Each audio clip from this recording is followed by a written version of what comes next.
வணக்கம் ஃப்ரெண்ட்ஸ், இது உங்கள் இன்ஃபோ தமிழ். நாங்கள் இப்போ நம்ம வீடியோவில் எதை பற்றி பார்க்க போகிறோம்னா ரெசிடென்ஷியல் கரண்ட் சர்க்யூட் பிரேக்கர் பற்றி பார்க்க போகிறோம். அதாவது RCCB பற்றி பார்க்க போகிறோம். இதனால் வரைக்கும் நீங்கள் நம்ம சேனலுக்கு சப்ஸ்கிரைப் பண்ணாமல் இருந்தீங்கன்னா மறக்காம கீழே இருக்கிற ரெகுலர் பட்டன் கிளிக் பண்ணி சப்ஸ்கிரைப் பண்ணிக்கோங்க. அப்போ தான் நம்ம போடக்கூடிய வீடியோஸ் ஆனது உங்களுக்கு ரெகுலராக வந்துக்கிட்டு இருக்கும். வாங்க நீங்கள் நம்ம வீடியோக்குள்ளே போகலாம். நம்ம எப்படி வேலை செய்யுது அப்படின்னு பார்க்குறதுக்கு முன்னாடி நம்ம இதோட கேரக்டரை பற்றி பார்த்துக்கலாம். இது என்னென்ன பண்ணுது அப்படிங்கிறத பற்றி நம்ம தெரிஞ்சுக்கலாம். ஃபஸ்ட்டு வந்து நம்ம சொல்ல போனோம்னா இது வந்து நம்மளோட ஹியூமன் சேஃப்டிக்காக மட்டும்தான், மிஷின் சேஃப்டிக்காக நம்ம வந்து RCCB வந்து நம்ம யூஸ் பண்ணுறது கிடையாது. அதாவது இதில் வந்து ஓவர்லோட் ப்ரொடெக்ஷன் நம்மளுக்கு கிடைக்காது. அதே மாதிரி ஷார்ட் சர்க்யூட் ப்ரொடெக்ஷன் இதெல்லாம் எதுவுமே அது நம்மளுக்கு கிடைக்காது. அதுவே பார்த்துட்டிங்கன்னா நம்மளுக்கு வந்து இது வந்து நம்மளோட ஹியூமன் சேஃப்டி லீக்கேஜ் கரண்ட்டை டிடெக்ட் பண்ணி நம்மளுக்கு வந்து பிரேக் ஆகும். அதுக்கப்புறம் வந்து எப்படி சொல்கிறேன்னா மெயினாக வந்து லீக்கேஜ் கரண்ட்டுக்காக மட்டுமே இது வந்து ட்ரிப் ஆகக்கூடிய ஒரு டிவைஸ். இது வந்து எப்படி ஒர்க் ஆகுது அப்படிங்கிறத வாங்க பார்க்கலாம்.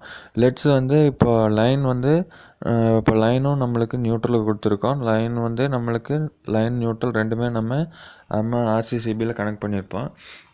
அப்போ நம்மளுக்கு வரக்கூடிய சப்ளை ஆனது இங்கே வந்து இப்போ நம்மளுக்கு இங்கே வரக்கூடியது வந்து இந்த CBCT வழியாக போகும். நம்மளோட நம்மளோட சப்ளை ஆனது இந்த CBCT வழியாக போய் ரிட்டன் வந்து இந்த CBCT வழியாக நியூட்ரல் வழியாக வரும். அப்போ வந்து நம்மளுக்கு என்ன ஆகும், லைனில் நம்ம ஒரு 15 ஆம்ஸ் கொடுக்குறோம்னா அது நியூட்ரல்லையும் அதே 15 ஆம்ஸ் ரிட்டன் வரணும். அது வந்து நம்ம CBCT வந்து அதாவது கோர் பேலன்ஸ் கரண்ட் டிரான்ஸ்ஃபார்மர் வந்து எப்படி வந்து டிடெக்ட் பண்ணோம் அப்படின்னு பார்த்துட்டிங்கன்னா, உங்களுக்கு போகிறதும் வர்றதும் ஈவனாக இருந்தால் அந்த இடத்துல அது 0 அப்படின்னு அஸ்யூம் பண்ணி வச்சுக்கும். அதுவே இன்கேஸ் இப்போ வந்து பார்த்துட்டிங்கன்னா உங்களுக்கு லைன் வோல்டேஜ் ஆனது நீங்கள் ஒரு 15 ஆம்ஸ் வழியாக போயிட்டுருக்கு. இந்த இடத்துல வந்து 15 or 20 ஆம்ஸ் போயிட்டுருக்கு. இந்த இடத்துல வந்து ஒரு ஹியூமன் வந்து கை வைக்கிறங்காட்டி என்ன ஆகுதுன்னு பார்த்துட்டிங்கன்னா, இந்த இடத்துல வந்து ஒரு 15.5 or இல்லை 20 ஆம்ஸு அதிகமாகுது. அவ்வளோ அதிகமாகாது, ஒரு 0.5 ஆம்ஸ் அதிகமாகுது. அப்படிங்கிற போது அது வரைக்கெல்லாம் பார்த்துட்ருக்காது, 5 ஆம்ஸ் அதிகமாகுது. அது வந்து நம்ம அந்த ஹியூமன் வழியாக வந்து எர்த்திங் ஆகிடுது, கிரவுண்ட் ஆகிடுது.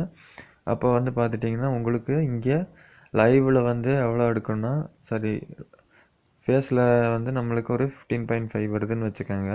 அது இந்த இடத்துல வர்றபோது நியூட்ரல் வரபோது 50 ஆயிரும். அப்போ கோர் பேலன்ஸ் என்ன ஆகும்னா நம்மளுக்கு இங்கே அன்பேலன்ஸ் கரண்ட் ஆகும். அன்பேலன்ஸ் கரண்ட் எப்படி ஆகும்னு பார்த்தீங்கன்னா உங்களுக்கு இங்கே 0.5 வேரியேஷன் வருது இல்லையா, அதை வந்து நம்மளுக்கு இந்த கோர் பேலன்ஸ் CT வந்து டிடெக்ட் பண்ணி நம்ம ரிலே காயிலுக்கு சிக்னல் அனுப்புனது ரிலே என்ன ஆகும்னு பார்த்துட்டிங்கன்னா நம்மளுக்கு வந்து நியூட்ரல் லைன் ரெண்டுமே கனெக்ஷனாக இருக்கும். அதை வந்து நம்மளுக்கு டிஸ்கனெக்ட் பண்ணி விட்டுரும் ரிலே. உங்களுக்கு கீழே இருக்கிற இந்த படத்தை பார்த்தாலே தெரியும் பாருங்கள். உங்களுக்கு வந்து இந்த இடத்துல இந்த CT வழியாக வந்து ஒரு 4 கம்பி வந்திருக்கா, 4மே வந்து இந்த CT வழியாக தாண்டித்தான் வெளியே இங்கே அவுட்புட்டுக்கு வந்திருக்கு. அதில் இந்த ப்ளூ கலர் லைன் இருக்குது பார்த்தீங்களா, இதுதான் வந்து நம்மளுக்கான டெஸ்ட் பட்டன். அந்த டெஸ்ட் பட்டன் கனெக்ஷன் தான் இந்த ப்ளூ கலரில் இருக்குது. இதில் உங்களுக்கு ஜூம் பண்ணால் இங்கே தெரியும் பாருங்கள், ஒரு க்ரீன் கலரில் டெஸ்ட் ரெசிஸ்டரோட கனெக்ட் பண்ணி உங்களுக்கு இந்த டெஸ்ட் புஷ் பட்டனான கொடுத்துருக்காங்க. இதுவே ரிலே கண்ட்ரோல் போகக்கூடிய காயில் வந்து இங்கே எல்லோ கலரில் உங்களுக்கு இங்கே கொடுத்துருக்காங்க பாருங்கள். இது வழியாக போய் உள்ள ரிலே காயிலுக்கு போயிருக்கோம்.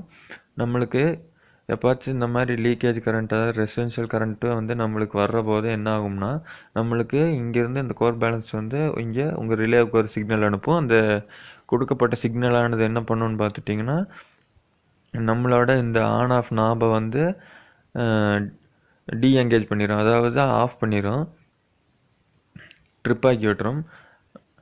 இதே உங்களுக்கு இன்னும் இங்கே பார்த்தா தெரியும், உங்களுக்கு இந்த 40 மில்லி ஆம்ஸ் அப்படிங்கிறது தான் வந்து நம்மளுக்கு 40 மில்லி ஆம்ஸுக்கு மேலே போனால் மட்டுமே இந்த RCCB வந்து ட்ரிப் ஆகும்.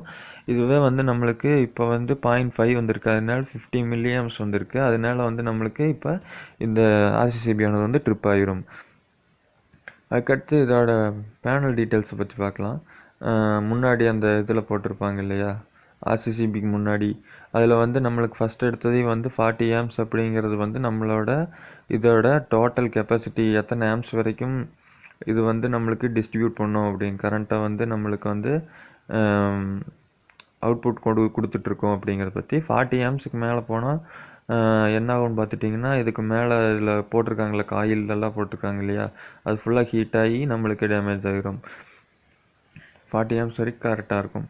அதுக்காக அதே இந்த பக்கம் பார்த்துட்டிங்கன்னா, இந்த மில்லி ஆம்ஸ் அப்படிங்கிறது வந்து நம்மளோட நான் சொன்னேன் இல்லையா, அதான். அதுக்கப்புறம் வந்து நம்மளோட இன்புட் வோல்டேஜ் எதுலேருந்து எவ்வளோக்குள்ளே இருக்கணும்னு பார்த்துட்டிங்கன்னா 230 to 400 வோல்ட் அப்படின்னு போட்டிருக்காங்க. அதுக்கடுத்தது நம்மளுக்கு இந்த இடத்துல நம்மளோட இந்த ரெசிஸ்டன்ஷியல் கரண்ட் சர்க்யூட் பிரேக்கரோட இதோட டிசைனிங் டயக்ராமையுமே இந்த இடத்துல வந்து இவங்க இன்க்ளூட் பண்ணியிருக்காங்க. மேலே அந்த ஆன் ஆஃப் சுவிட்சோட பொசிஷனும் நம்மளுக்கு இண்டிகேட் பண்ணியிருக்காங்க. அதுக்கப்புறம் நம்ம லைன் கொடுக்க வேண்டியது ஃபஸ்ட்டு 6, ரெண்டாவது அதுக்கு 1 2 3 4 5 6 அப்படி போட்டிருக்காங்க. அதுக்கடுத்தது நம்மளோட ஆர்சிசிபி ஆனது வந்து எத்தனை உள்ள ஸ்பேர்ஸ்லாம் இருக்குதுன்னு பார்த்துட்டிங்கன்னா, நம்மளுக்கு ஃபஸ்ட்டு நம்மளோட கோர் பேலன்ஸ் ட்ரான்ஸ்ஃபார்மர், அதுக்கடுத்தது நம்மளுக்கு ஒரு மேக்னெட்டிக் ரிலே காயில் இருக்கும், அதுக்கடுத்து ஒரு இன்கமிங் டெர்மினல், அப்புறம் ஒரு அவுட் கோயிங் டெர்மினல், அதுக்கப்புறம் ட்ரிப்பிங் மெக்கானிசம். அதுக்கடுத்தது என்ன சொல்லலாம், அதுக்கடுத்தது நம்மளோட எர்த் ஃபால்ட் ப்ரொடெக்ஷனும் நம்மளுக்கு இதில் வந்து கிடைக்கும். அதாவது வந்து நம்மளுக்கு நம்மளோட ஓல்டு மாடல் கிரைண்டர்ஸு இது மாதிரி இருக்கிறதுலையெல்லாம் நம்மளுக்கு வந்து இந்த இஎல்சிபியில் ஆர்சிசிபியில் வந்து நம்மளுக்கு நியூசன்ஸ் ஸ்ட்ரிப்பிங் வந்து கிடச்சிட்டே இருக்கும். அதாவது வந்து நம்மளுக்கு அப்பப்போ அந்த பழைய கிரைண்டர் மோட்டார்ஸ்லாம் நிறைய இண்டக்ஷன் ஆகும் இல்லையா, அது மாதிரி ஆனால் நம்மளுக்கு வந்து அது எர்த்திங் ஆகும். அப்படி ஆகிற போதும் நம்மளுக்கு வந்து இதே மாதிரி அப்பப்போ அடிக்கடி நம்மளுக்கு ட்ரிப் ஆகிட்டே இருக்கும். நமக்கு மேக்ஸிமமாக நம்மளோட இஎல்சிபி வந்து ஒரு 63 65 ஆம்ஸுக்குள்ளே ஃபுல் லோட் கரண்ட் வரைக்கும் நம்மளுக்கு கெப்பாசிட்டியில் தாங்கும். அதுக்கு மேலே வந்தால் தான் நம்மளுக்கு வந்து நான் சொன்னேன் இல்லையா அப்படியா, உங்களுக்கு இந்த மாதிரி வயர்ஸ் எல்லாம் ஃபுல்லாக உள்ளே வந்து ஹீட் ஆகி நம்மளுக்கு டேமேஜ் ஆகிறதுக்கான வாய்ப்பு இருக்குது. அதே மாதிரி நம்மளுக்கு லீக்கேஜ் கரண்ட் ரேட்டிங்கும் வந்து 30 ஆம்ஸ் to 300 மில்லி ஆம்ஸ் வரைக்கும் இருக்குது. 30 மில்லி ஆம்ஸ் to 300 மில்லி ஆம்ஸுக்குள்ளே இருக்குது.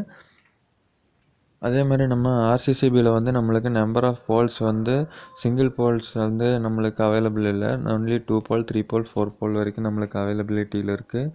இது வந்து மோஸ்ட்லியாக நம்ம ஹோம்ஸுக்கு மட்டுமே அதிகமாக யூஸ் பண்ணிக்கிட்டு இருக்கோம். அதாவது ஹியூமன் சேஃப்டிக்காக அதிகப்படியாக ஹோம்ஸில் யூஸ் பண்ணோம். அதுக்கப்புறம் வந்து நம்மளுக்கு இண்டஸ்ட்ரீஸில் நம்மளுக்கு அதிகப்படியாக நம்மளுக்கு லைட்னிங் டிபிஸில் அது மாதிரி இடத்துல எல்லா பக்கமும் நம்மளுக்கு யூஸ் பண்ணிகிட்ருக்காங்க. அதே மாதிரி நம்ம அடிக்கடி அந்த டெஸ்ட் பட்டனை புஷ் பண்ணி பார்த்து நம்ம அது வீக்லி அதுலேயே போட்டிருப்பாங்க மந்த்லி 1 டைம் செக் பண்ணோம் அப்படின்னு. அந்த புஷ் பட்டனை மந்த்லி 1 டைம் அதாவது ஒர்க் ஆகுதா அப்படிங்கிறது, நம்ம ஆர்சிசிபி வந்து குட் கண்டிஷனில் இருக்கா அப்படிங்கிறது தெரிஞ்சுக்கிறதுக்காகத்தான் அந்த டெஸ்ட் பட்டன் கொடுத்துருக்காங்க. இன்கேஸ் நீங்கள் அதை ப்ரெஸ் பண்ணி அது ஒர்க் ஆகாட்டி உடனடியாக அதை நம்ம மாற்றியே ஆகணும், இல்லாட்டி அது பெரிய பிரச்சனையில் தான் கொண்டு வந்து விடும். அதே மாதிரி இன்னொரு விஷயம் சொல்லணும், நம்மளுக்கு இந்த overload protection, short circuit protection இதெல்லாம் வந்து இப்போ நம்மளுக்கு ஆர்சிசிபியில் இன்பில்ட்டாக வச்சு தர்ற மாதிரி பண்ணிகிட்ருக்காங்க. அது வந்து இன்னும் கொஞ்சம் காஸ்ட் எஃபிஷியண்ட்டாக நம்மளுக்கு காஸ்ட் அதிகமாக வர்ற மாதிரி இருக்குது. அது இல்லாட்டி ஒன்றும் பிரச்சனை இல்லை. இது ரெண்டுக்காகத்தான் நம்ம வந்து எதுக்கு எம்சிபி யூஸ் பண்ணிகிட்ருக்கோம்.